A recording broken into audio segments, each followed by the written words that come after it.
ہمارے ساتھ آج موجود ہیں جنرل ولیم کالویل، افغانستان میں سیکیورٹی دستوں کی ٹریننگ کے انچارج ہیں اور وہاں پر ٹرانزیشن کمانڈ کے بھی انچارج ہیں۔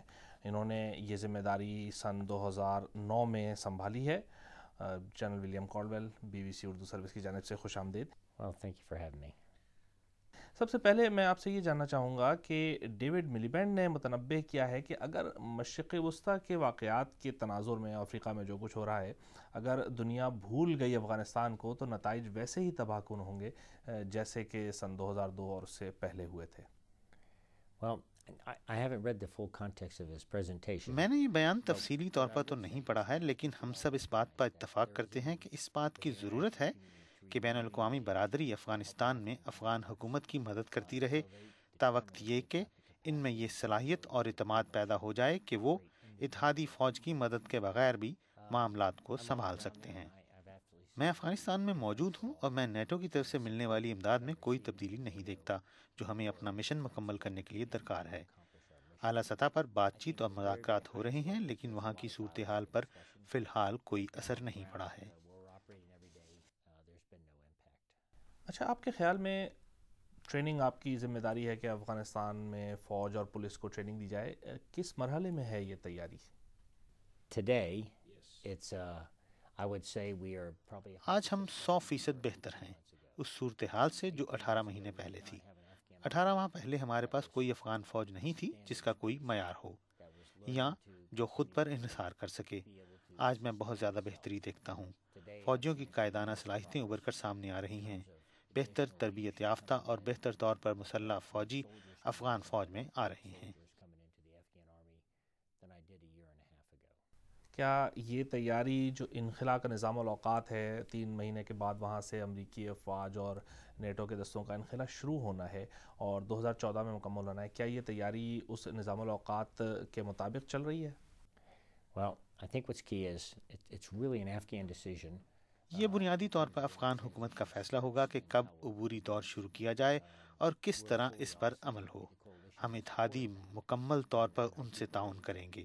میں یقین سے کہہ سکتا ہوں کہ افغان قیادت اس کو غور سے دیکھ رہی ہے اور ہم انہی علاقوں کو پہلے لیں گے جہاں ان کی فوج اور پولیس آسانی سے اپنی ذمہ داریاں سنبھال سکے۔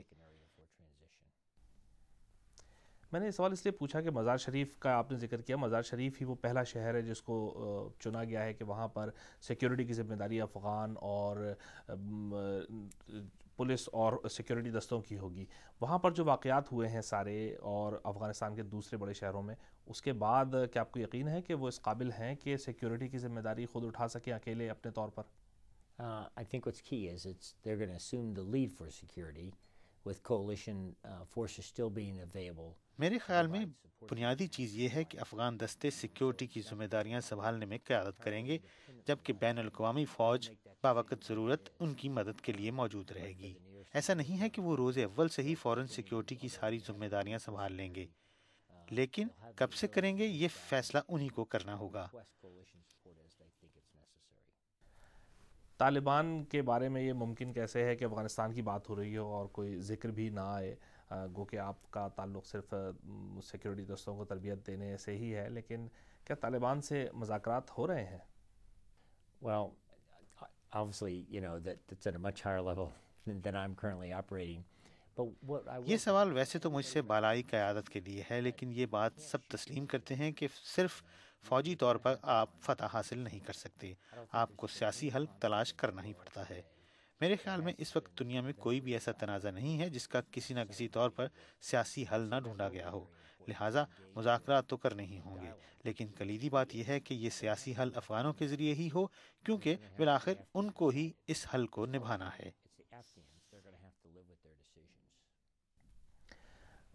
ڈیوڈ ملیبینڈ نے اپنے مضمون میں نیو یارک ٹائمز میں شائع ہوا ہے، ایک بات یہ بھی کہی ہے کہ جو سبقت اس وقت حاصل ہے امریکی اور نیٹو ممالک کے دستوں کو افغانستان میں، وہ جیسے جیسے 2014 قریب آتا جائے گا وہ کم ہوتی جائے گی، اور ساتھ ہی ساتھ انہوں نے یہ بھی کہا کہ افغانستان میں جو سیکیورٹی دستوں کی تیاری وہاں پر طالبان کی شورش کے مقابلے کے لیے ناکافی ہوتی جائے گی۔ آپ کیا کہیں گے اس کے اوپر؟ Again, I don't know the context of the whole article because I have not read that yet. But میں what پھر I کہوں گا can کہ tell میں you نے is that ان کے مضمون کو سیاق و سباق میں نہیں دیکھا، لیکن میں یہ ضرور کہوں گا کہ افغانستان میں سبقت کی دوڑ نہیں ہے۔ وہاں تو جیسے جیسے سن 2014 قریب آئے گا، بین الاقوامی برادری، نیٹو اور افغان قیادت کے درمیان شراکت کی بات ہوگی کہ کیسے مل کر آگے بڑھا جائے۔ میرا خیال ہے کہ اس معاملے پر خود افغانوں میں بھی یہ سمجھتے ہوئے باہمی گفتگو جاری ہے کہ انہی کو اس سارے عمل میں آگے آگے ہونا چاہیے، اور یہی ٹھیک بھی ہے۔ اس لحاظ سے آپ آئندہ افغانوں کی سرکردگی میں اس معاملے پر زیادہ سے زیادہ گفتگو دیکھیں گے، تا وقت یہ کہ وہ خود زیادہ سے زیادہ کنٹرول سنبھال سکیں اور سن 2014 تک ملک میں سیکیورٹی کی ذمہ داریاں بھی اٹھا سکیں۔ سن 2014 میں جب یہ ذمہ داری مکمل طور پہ حوالے کر دی جائے گی افغان دستوں کے اور پولیس کے سیکیورٹی کی، تو آپ کیا سمجھتے ہیں کہ ان کو امریکی مدد کی یا نیٹو دستوں کی مدد کی کس حد تک ضرورت پڑے گی؟ میرے خیال میں اس پر سب کا اتفاق ہے کہ دسمبر سن 2014 تک دنیا افغانوں کو سیکیورٹی معاملات کی قیادت کرتے دیکھے گی، اور اگر تیاری اور ترقی کی موجودہ رفتار برقرار رہی تو انہیں دسمبر 2014 کے بعد دوسروں کی مدد کی بہت کم ضرورت پڑے گی، اور وہ بھی غیر معمولی حالات میں ہی۔ جنرل ولیم کالویل، آپ کا بہت بہت شکریہ کہ آپ نے BBC اردو سروس کے ساتھ گفتگو کی۔ Oh, thank you for having me. I appreciate that.